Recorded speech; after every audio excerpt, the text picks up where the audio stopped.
Hey everybody, welcome back to Tathaastu. This week I'm going to share my thoughts on one of this year's most wonderful movies, which is Jigarthanda Double X, directed by Karthik Subbaraj. This is a spiritual sequel of Jigarthanda, which was released in 2014, which is also directed by Karthik Subbaraj. And the reason why I say it's a spiritual sequel is because the theme of both these movies rely on cinema and the transformative effect of cinema, right? However, this movie, unlike its predecessor, doesn't restrict itself to the transformative effect of cinema just within one individual, but now talks about the politics of cinema and how cinema can transform society as a whole and has an effect on people en masse.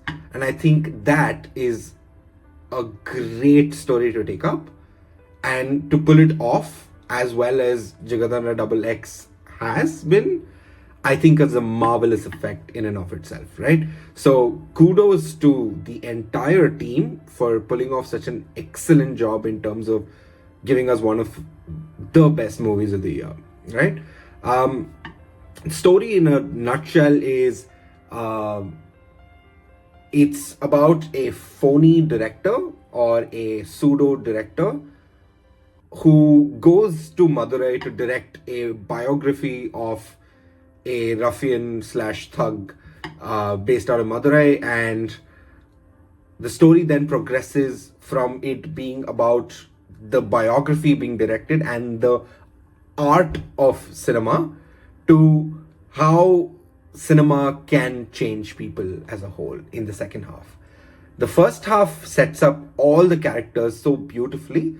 It talks about, the first half is all about setting up where all of these characters are based, what are their motivations.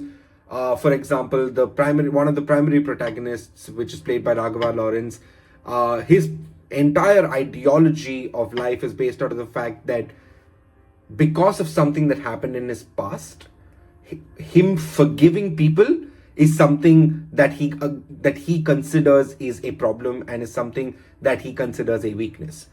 And that entire narrative shifts in the second half, which is excellent character progression. Similarly, S.J. Surya, who is the other protagonist in this movie, starts off as a meek, very directionless person whose actions, whose motivations, whose entire desire in life is dictated by his parents, his lover of that time, and is dictated by someone else's actions, which leads him to pretty much act in survival.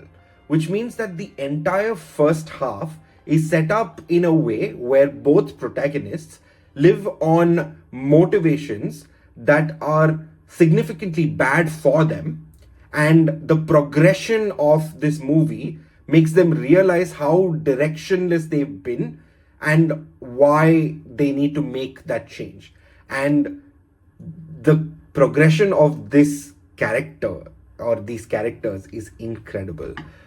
Karthik Subbaraj talks about cinema and the beauty of cinema in the first half, and how cinema plays an intricate part of our life, talking about colorisms and color-based or racial tensions when it came to early Tamil cinema, where having a dark-skinned hero is something that was always frowned upon at a point of time, until the greatest of the greatest, Rajinikanth, came into play, and he plays a major role in the movie too.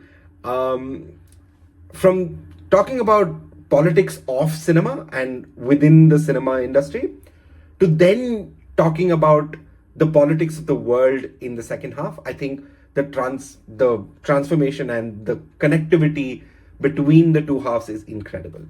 The first half is all about what is cinema, what are the politics of cinema, and within cinema.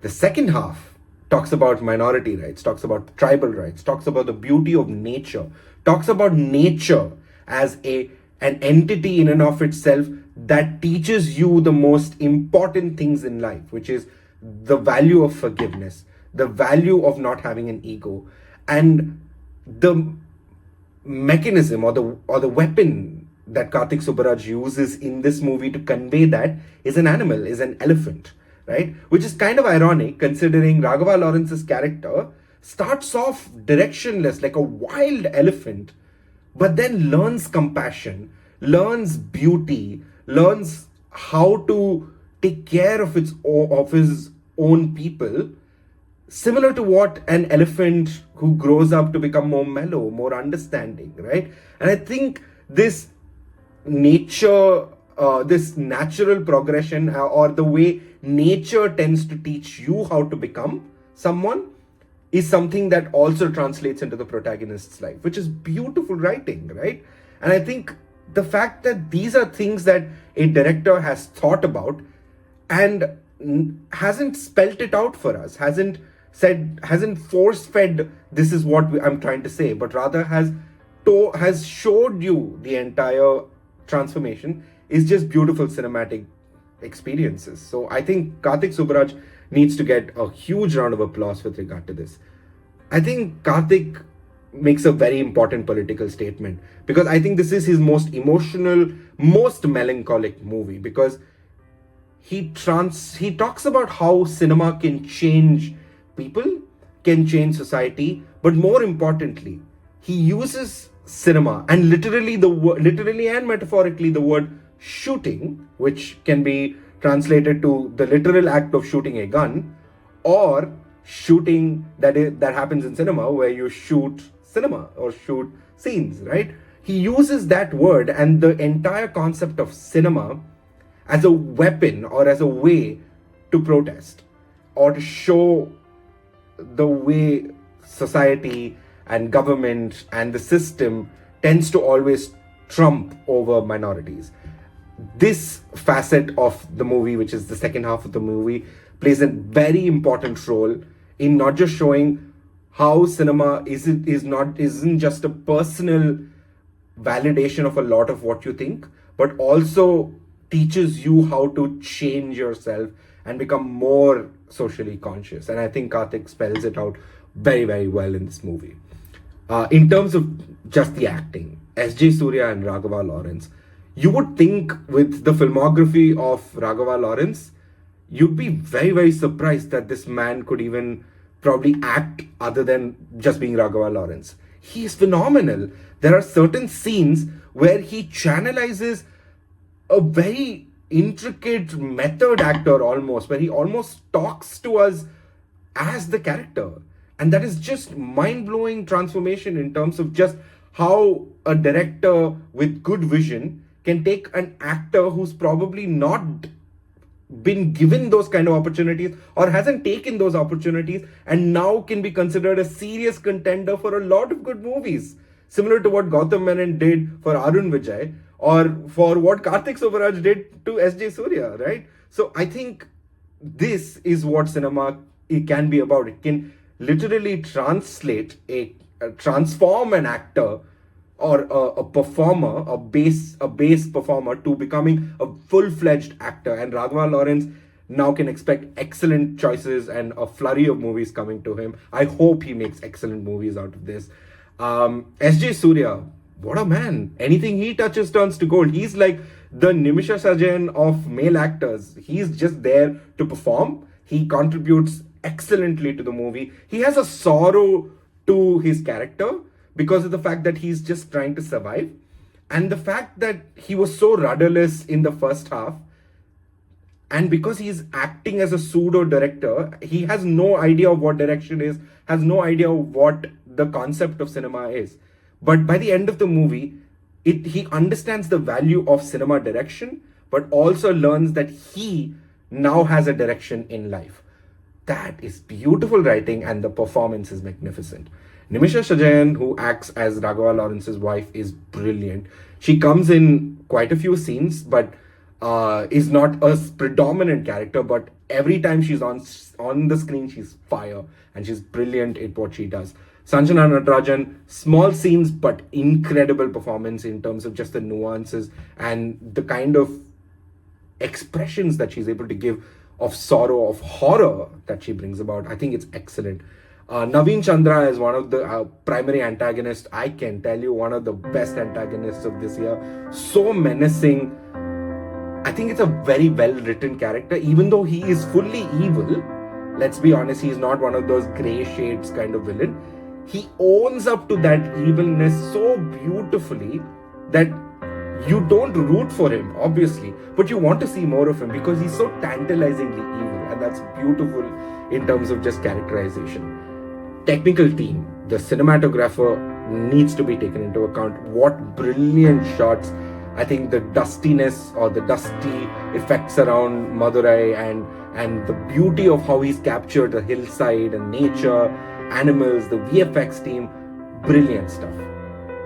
I think the second biggest hero in this movie on the technical side, other than Karthik Subbaraj, is Santosh Narayanan, the music director. I never thought he could trump Jigarthanda, because everything after Jigarthanda I've not been as inspired by, let's say, because I did think that Jigarthanda was probably his best work. He's probably trumped it. He's used a lot of what is there in Jigarthanda in terms of thematic concepts, but has elevated them. He's made beautiful music this time, encompassing tribal music, encompassing modern disco, so many different varieties in this movie. I think his work is excellent. And to listen to Pradeep Kumar's voice in the climax, which comes under the song called Jigar, pure goosebumps. I think it is one of the best written tracks, and I think it's going to continue as climax music for all of the Jigarthandas that Karthik Subbaraj is going to do. In conclusion, I think it is probably one of India's finest movies in 2023. It not only shows to you the transformative effect of cinema, but also makes you feel quite happy that there are directors out there who want to be socially conscious, who want to show that it's not just about making those wild, rousing speeches in their movies, but it's also about showing you how those people can contribute as characters, can make those characters very, very important to you. I think that is the message that comes out through Jigarthanda Double X. Please catch it on Netflix. If you are in Tamil Nadu, I'm sure it's still running in theaters around you. Please do catch the movie in theaters if you can. If not, catch it on Netflix on a big screen. You will miss out on the grandeur if you don't see it on a big screen. But that's pretty much it, folks. Those are my thoughts. I know this is a fairly long video, but I did think that this movie warranted it. So have fun over the week, guys, and we will talk again next week. Thank you very much. Toodles.